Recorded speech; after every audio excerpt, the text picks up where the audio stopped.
Hello વિદ્યાર્થી મિત્રો, કેમ છે? મજામાં છો? હું ગોટી સર, સરફેસ કેમેસ્ટ્રી ધોરણ 12 પૃષ્ઠ રસાયણ વિજ્ઞાનની અંદર એક બીજો પોઈન્ટ છે કે જે અધિશોષણના બે ભાગ છે, બે પ્રકાર છે. એમાં એક અધિશોષણનો પ્રકાર છે ભૌતિક અધિશોષણ અને એક છે રાસાયણિક અધિશોષણ.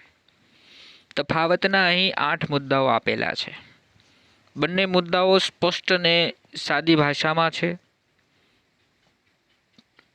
કે ભૌતિક અધિશોષણ રાસાયણિક અધિશોષણથી કેવી રીતે અલગ પડે છે, ઉર્જાનો શું ફેરફાર હોય છે, ધીમી પ્રક્રિયા છે, ઝડપી પ્રક્રિયા છે, તાપમાન પર શું અસર કરે છે. આવા અગત્યના મુદ્દાઓ અહીં આપેલા છે.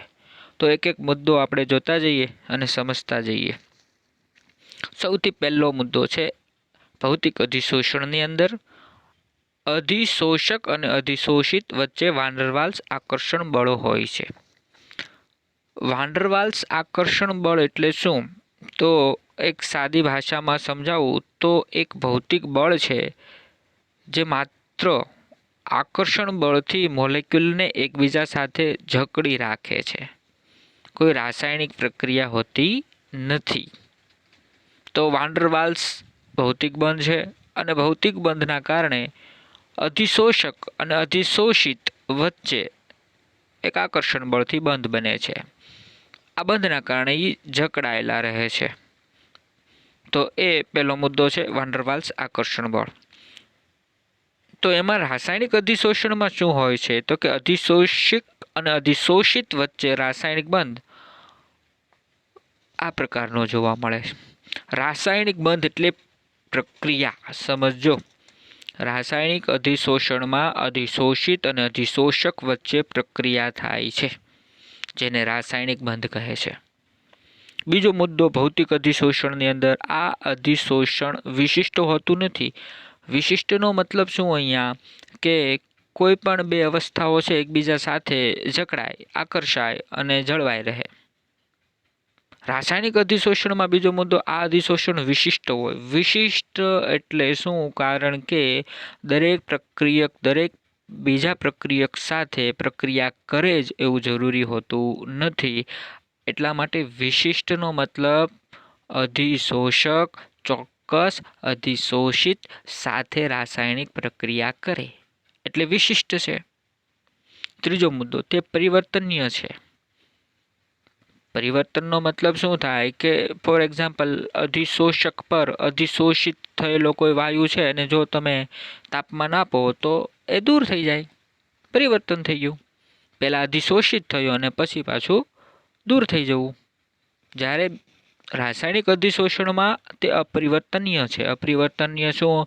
એક વખત રાસાયણિક પ્રક્રિયા થયા પછી તમે એને સામાન્ય ફેરફારથી જુદા પાડી શકતા નથી, કારણ કે ત્યાં રાસાયણિક બંધ બની ગયો છે. એટલા માટે તે અપરિવર્તનીય છે. ચોથો મુદ્દો, અધિશોષણની એન્થાલ્પીનું મૂલ્ય 20 થી 40 કિલોજૂલ પ્રતિ મોલ હોય, એટલે બહુ ઓછું. કે કોઈ અધિશોષક પર 1 મોલ અધિશોષિત થયો હોય ત્યારે 20 થી 40 કિલોજૂલ જેટલી શક્તિ મુક્ત થાય છે. એમાં ચોથા મુદ્દામાં રાસાયણિક અધિશોષણમાં 80 થી 240 કિલોજૂલ એટલે બહુ વધારે શક્તિ ઉત્સર્જિત થાય છે, કારણ કે ત્યાં રાસાયણિક પ્રક્રિયા થાય છે. પાંચમો મુદ્દો, વધારે પ્રમાણમાં સક્રિયકરણ શક્તિ હોતી નથી. સક્રિયકરણ શક્તિ એક એવી છે કે કોઈ ભૌતિક અધિશોષણ થવા માટે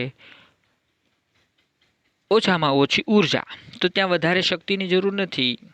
પણ રાસાયણિકની અંદર ઊંચું એટલે વધારે સક્રિયકરણ શક્તિનું મૂલ્ય હોય છે.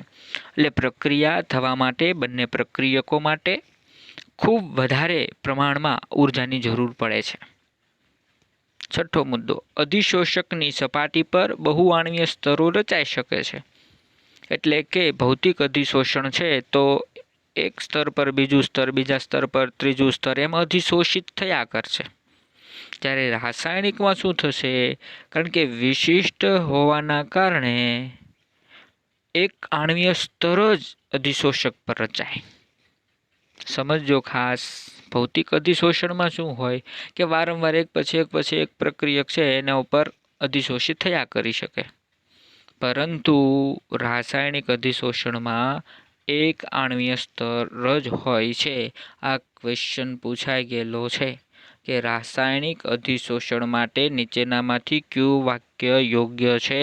એ સમયે સામાન્ય રીતે એક આણ્વીય સ્તર અધિશોષક પર રચાય છે. આ વાક્ય ઓપ્શનમાં હતું અને જે સાચો જવાબ બનતો હતો.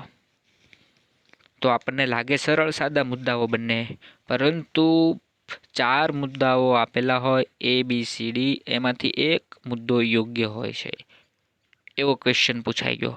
ઓકે, નેક્સ્ટ 7મો મુદ્દો. તે વાયુના સ્વભાવ પર આધારિત છે. સરળતાથી પ્રવાહીકરણ પામતા વાયુ ઝડપથી અધિશોષણ પામે.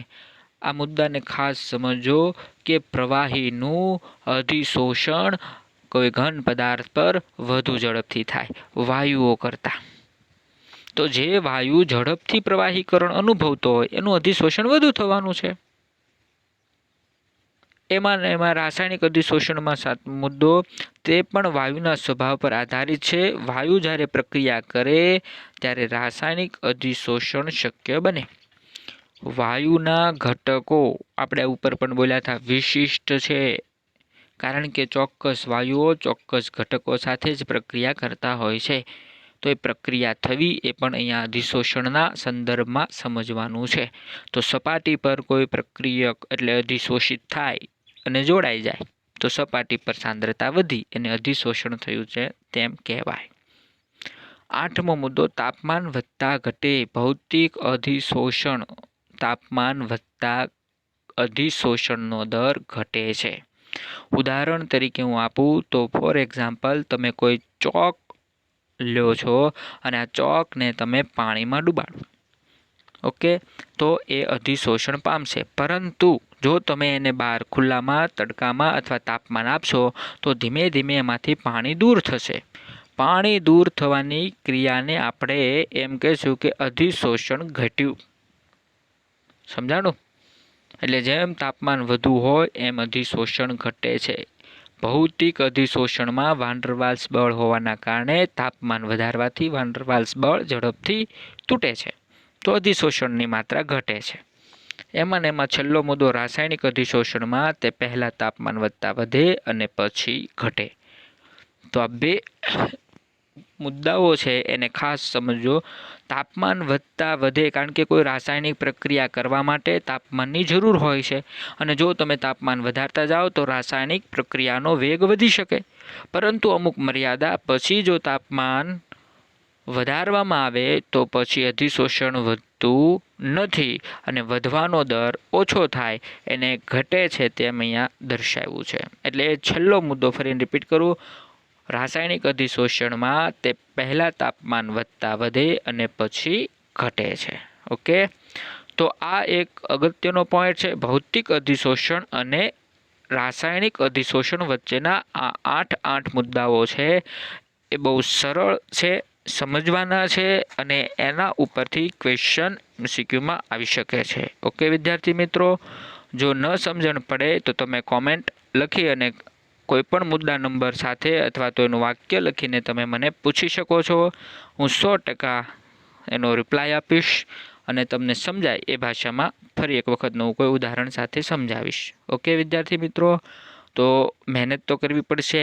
થોડું મેં આગળ પણ જણાવ્યું હતું, તમારે આમાં રાઇટિંગ એટલે તમારે એક બુક બનાવવી પડશે, લખતા જવું પડશે અને જે વિડીયો આપેલો છે એનો સ્ક્રીનશોટ પાડી લો અને પછી એના 8 મુદ્દાઓ લખો અને સમજો.